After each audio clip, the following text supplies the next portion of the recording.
Assalamualaikum warahmatullahi wabarakatuh. Bismillahirrahmanirrahim. Alhamdulillahirabbil alamin. Wa bihi nasta'in wa ala umuri dunya waddin. Wassalatu wassalamu ala asrofil anbiya wal imamil mursalin Sayyidina maulana Muhammadin wa ala alihi wa sahbihi ajma'in. Amma ba'du. Di sini kami dari kelompok 3 mata kuliah inovasi pendidikan akan merepresentasikan hasil diskusi dari kelompok kami tentang materi proses inovasi pendidikan. Sebelumnya, perkenalkan nama anggota kelompok kami. Yang pertama, Shirley Ampria Febriana Sari, NIM 41. Yang kedua, Sari Istiqomah, NIM 42. Yang ketiga, saya sendiri, Ari Supriyanto Nur Effendi, NIM 43. Baik, materi yang selanjutnya akan dibawakan oleh pemateri pertama. Perkenalkan, nama saya Shirley Ampria Febriana Sari. Saya akan menjelaskan tentang proses inovasi pendidikan.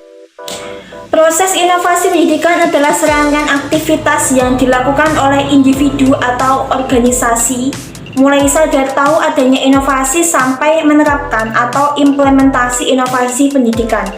Kata proses mengandung arti bahwa aktivitas itu dilakukan dengan memakan waktu dan setiap saat tentu terjadi perubahan. Beberapa proses inovasi pendidikan antara lain: 1. Difusi. Difusi adalah proses komunikasi inovasi antara warga masyarakat dengan menggunakan saluran tertentu dan dalam waktu tertentu. Difusi memiliki beberapa elemen, diantaranya: A. Inovasi.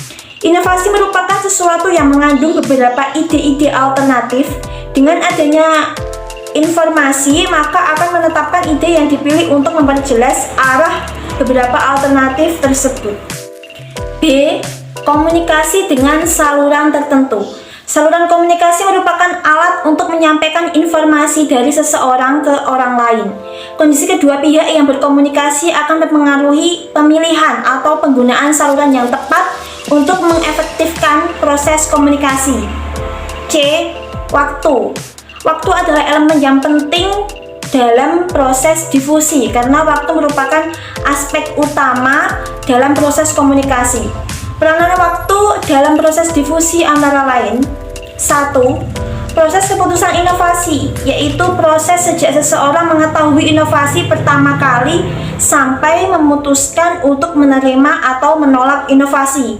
Yang kedua, kepekaan seseorang terhadap inovasi.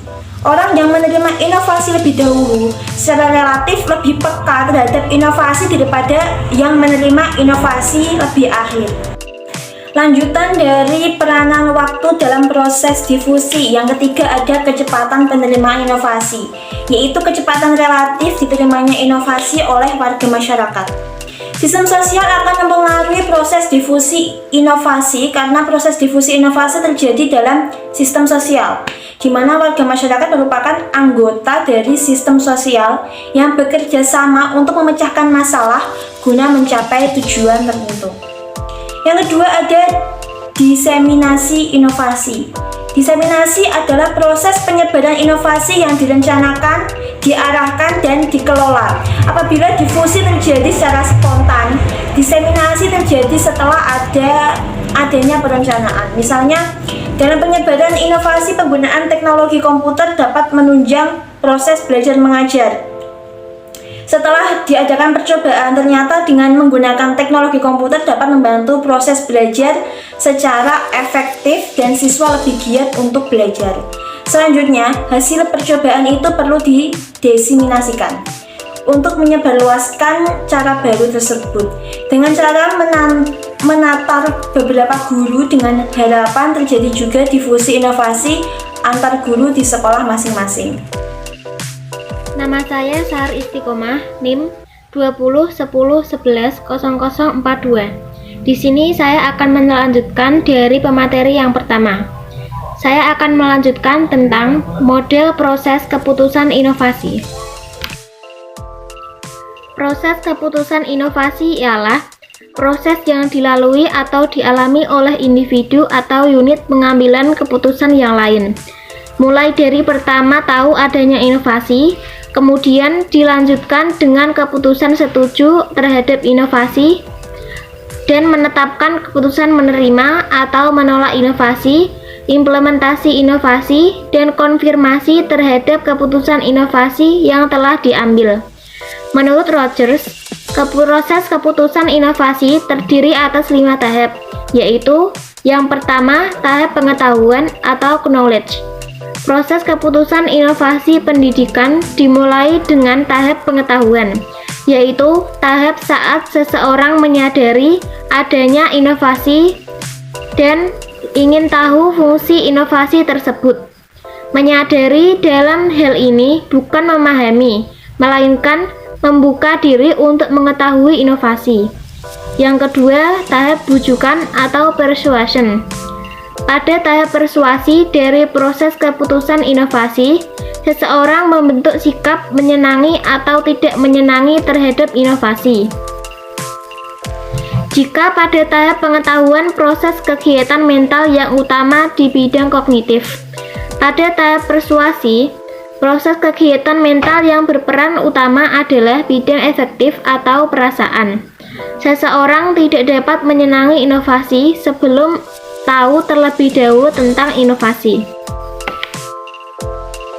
Yang ketiga, ada tahap keputusan atau decision.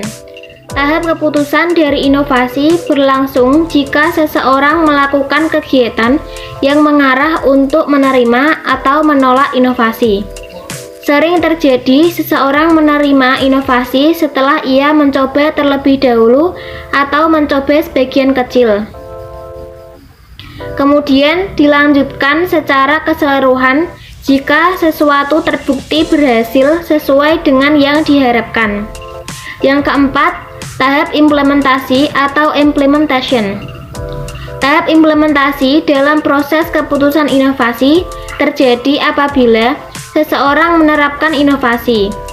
Dalam tahap implementasi berlangsung keaktifan, baik mental maupun perbuatan. Keputusan penerima gagasan atau ide dibuktikan dengan praktik. Pada umumnya, implementasi mengikuti hasil keputusan inovasi. Akan tetapi, dapat juga terjadi karena suatu hal. Seseorang sudah memutuskan menerima inovasi, tetapi tidak diikuti implementasi. Yang terakhir, tahap konfirmasi atau confirmation. Dalam tahap konfirmasi, seseorang mencari penguatan terhadap keputusan yang telah diambilnya dan dapat menarik kembali keputusannya jika diperoleh informasi yang bertentangan dengan informasi yang semula. Baik, materi selanjutnya tentang tipe keputusan inovasi.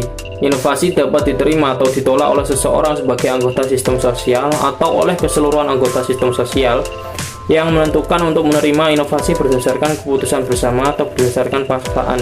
Dengan dasar kenyataan tersebut, maka dapat dibedakan adanya tipe keputusan inovasi. Yang pertama, keputusan inovasi opsional, yaitu pemilihan menerima atau menolak inovasi berdasarkan keputusan yang ditentukan oleh individu secara mandiri.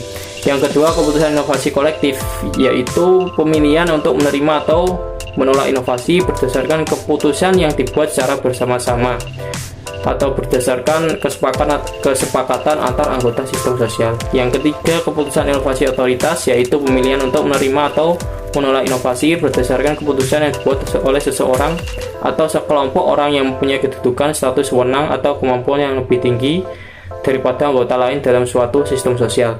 Yang keempat, keputusan inovasi kontingensi, yaitu pemilihan menerima atau menolak suatu inovasi baru dapat dilakukan hanya setelah ada keputusan inovasi yang mendahulunya.